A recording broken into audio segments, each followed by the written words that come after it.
Ինչ փոփոխություններ կցանկանայիք տեսնել ձեր համայնքում մատչելիությունը բարելավելու համար։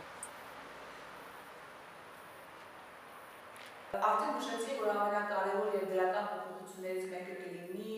հասանելի, մատչելի եւ արդյունավետ ծառայությունների ներդրումը հոգեկան առողջության խնդիրներ ունեցող անձանց համար,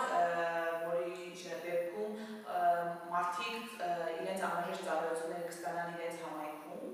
եւ նաեւ կուզեի նշել արդեն իսկ գործող ծառայություններ մատուցողների շրջանում շարունակական վերապատրաստումների եւ շարունակական կրթության կարևորությունը,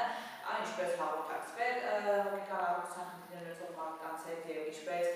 բարելավել եւ լավարկել այն ծառայությունները, որոնք որ տրամադրում ենք մենք որպես օգտող մասնագետներ։ Իմ կարծիքով պետությունը կարող է ավելի լավ աջակցել հաշվետվություն ունեցող մարդկանց, առաջին հերթին լսելով նրանց կարիքները եւ խնդիրները եւ նույն ժամանակ նրանց հետ միասին փորձելով գտնել լուծումներ։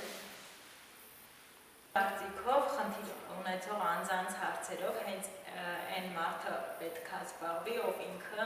անձամբ ունի հաշմանդամության խնդիր, որովհետև նա ինքը ավելի ճիշտ կհասկանա մեզ։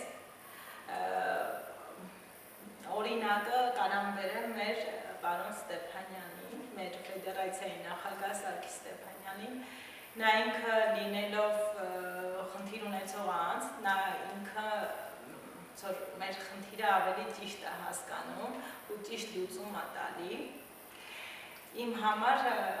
դա է ճիշտը։